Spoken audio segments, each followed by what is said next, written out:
साईराम मु सत्यव्रत महांती परिचालना कमिटी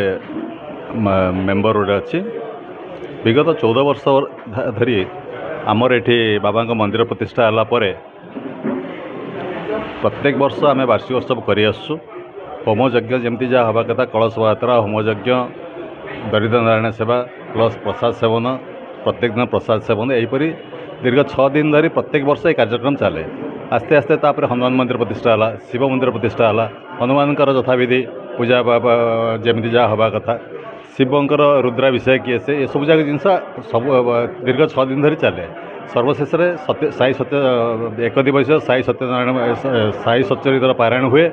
एवं सभा शेष दिन आमर ब्लड डोनेशन कैंप गोटे हुए ये मंदिर हवा द्वारा एठी सामाजिक आर्थिक एवं लोकंकर गोटे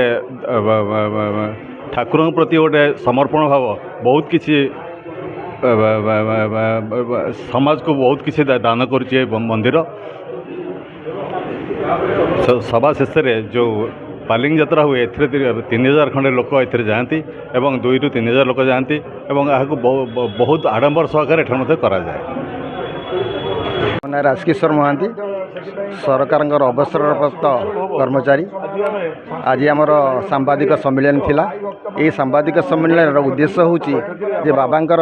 24/7 रु 29/7 पर्यंत वार्षिक उत्सव पालन करा तार सुपरिचालन निमंते आमर इलेक्ट्रोनिक्स बंधु मानकर साहाय्य सहयोग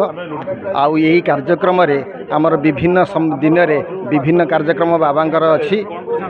सांस्कृतिक प्रत्येक दिन कटकर विभिन्न सांस्कृतिक संस्था ये आसी कार्यक्रम परिवेषण करेंगे संध्या 7टा ରୁ राति 11टा पर्यंत परिवेषण प्रसाद सेवन दिन बेला प्रसाद सेवन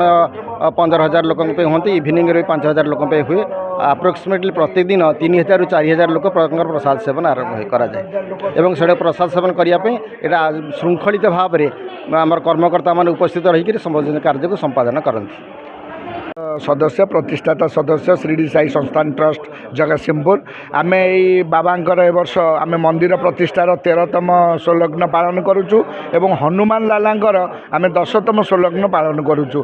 प्रतिवर्ष भली यही कार्यक्रम आमर बाहुडार परदिन ठारू आरंभ होई 6 दिन व्यापी कार्यक्रम चली थाए ए वर्ष मध्य सेया हेची आमर श्रीडी साई बाबांकर आदि पीठ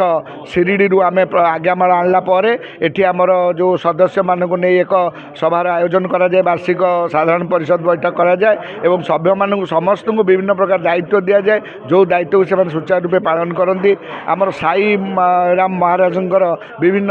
नीतिकांति करा जाए एवं अन्यान्य देवादेवी आह्वान करा जाए तांकर स्वतंत्र भाव पूजा करा जाए एक महायज्ञर आयोजन करा जाए जो यज्ञ रे बहुत भक्त आसी जोग दे थांती एवं आमर स्वतंत्र भाव गोटे कलश शोभा यात्रा होता है जो 108 कलश नहीं आमर माँ मैंने पुण्य पानी आणिला पर आमर महास्नान करा जाए बाबांकर एवं तापरे आमर करा जाए गोटे पालिंगी शोभा यात्रा जो थे बाबा को नहीं सहर परिक्रमा करा जाए से हाराहारी 3,000 ରୁ 4,000 माने आमर पुरुष और महिला मान भक्त मान जोग दे थांती एवं आमर सबुठारु बड़ कथा है आम देखी थाउ जे आम पाखु जी आसी केमती प्रसादर व्यवस्था तापई करहब आमर संपादक स्वतंत्र भाव सेटा को दायित्व नहीं था प्राय 30,000 लोक आम मागणा प्रसाद सेवन 6 दिन भितर कराई।